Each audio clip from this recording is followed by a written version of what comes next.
EV का जमाना है, यानी कि जी इलेक्ट्रिक वाहन का जमाना है, और जी सरकार जो है वो चाह रही है कि सब लोग जो है धीरे धीरे इलेक्ट्रिक वाहन खरीदने लगे, यानी जी कि पेट्रोल के अलावा ये भी एक बड़ा विकल्प आ रहा जी है। बिल्कुल। तो क्या इसके लिए कोई अलग से इंश्योरेंस होता है, या फिर ये जो इंश्योरेंस होता है यही उस वहां पे भी लागू रहता मूल तौर पे इंश्योरेंस की आत्मा वही है। इंश्योरेंस मतलब आपकी गाड़ी का मतलब व्हीकल इंश्योरेंस, आपकी गाड़ी का बीमा। है? वो गाड़ी चाहे डीजल से चले या पेट्रोल से चले, या वो आपके बिजली के द्वारा संचालित यानी इलेक्ट्रिक व्हीकल हो। हाँ, इसमें क्या चीजें आपको देखनी पड़ती हैं, क्योंकि ये सेगमेंट नया है। हम्म, तो इस सेगमेंट में नॉर्मली जो बड़ी गाड़ियां आ रही हैं, पहले तो लेड एसिड से चलने वाले स्कूटर्स थे। हम्म, मुझे याद है कि मैंने अपनी पहली इलेक्ट्रिक स्कूटी जो ली थी वो यो बाइक करके थी, और शायद छपरा में मैं पहला व्यक्ति था जो इलेक्ट्रिक स्कूटर लेके आया था। इलेक्ट्रोथर्म नाम की एक कंपनी थी जो यो बाइक करके बनाती थी। ये मैं दो 2010 या 11 की मैं बात कर रहा हूँ, यानी ऑलमोस्ट 15-16 साल पहले। और उस समय वो बैटरी चलती थी लेड एसिड बैटरी पे, क्योंकि लिथियम आयन बैटरी का कॉन्सेप्ट उस समय ऐसा नहीं था। और आज जमाना आ गया लिथियम आयन बैटरीज का। जो बैटरी वजन में छोटी होती है, कम होती है, साइज कम लेती है, मेंटेनेंस फ्री होती है और लंबी लाइफ होती है।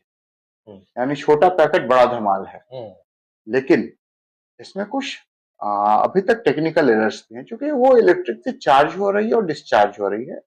तो कहीं ना कहीं ये बैटरियां थोड़ी इन्फ्लेमेबल भी होती हैं, यानी इनमें आग लगने का भी खतरा होता है। और ये चीजें आप मीडिया में पढ़ भी रहे होंगे, न्यूज में देख रहे होंगे कि गाड़ी में आग लग गई। हम्म, टेक्नोलॉजी इवॉल्व कर रही है, डेवलप कर रही है, पहले की तुलना में आज काफी बेहतर हो गए हैं, काफी सुरक्षित हो गए हैं।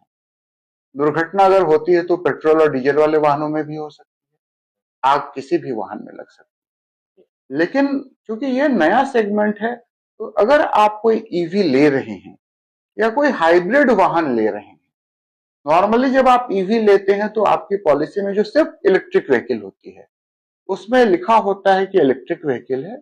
कंपनी को पता होता है कि इसमें ऊर्जा का जो स्रोत है वो डीजल या पेट्रोल नहीं होकर वो आपका बैटरी सोर्स है, तो वो उसको कवर्ड कर लेती है। लेकिन एक और विशेष तरह के वाहनों का सेगमेंट है जिसको हाइब्रिड बोलते हैं। हाइब्रिड का मतलब ये हुआ कि जिसमें आपको पेट्रोल भी है और साथ साथ उसमें आपका लिथियम आयन बैटरी भी बैकअप है, यानी वो अपनी ऊर्जा के दोनों स्रोतों का जरूरत के अनुसार इस्तेमाल कर लेती है। जैसे टोयोटा की एक गाड़ी आ रही है आपकी हाईक्रॉस। हम्म, तो हाईक्रॉस में जब आप जाते हैं तो हाईक्रॉस में आप देखते हैं, हाईक्रॉस अर्बन क्रूजर में आपको लिथियम आयन के दो बैटरी पैक भी होते हैं, साथ साथ वो आपको पेट्रोल पे भी चलती है। यानी जहां जरूरत होती है वो पेट्रोल पे शिफ्ट कर जाती है, जहां जरूरत होती है वो आपके लिथियम बैटरी पावर पैक पे चली जाती है।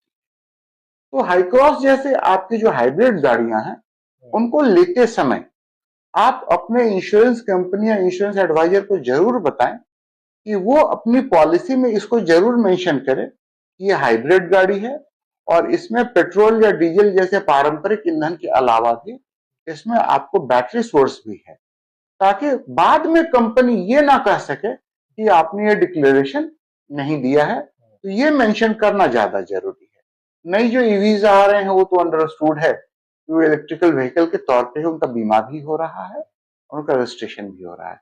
हाइब्रिड में थोड़ी सी विशेष सावधानी बरतें और इसे अपने रिन्यूअल्स के समय अपने एजेंट को जरूर बताएं।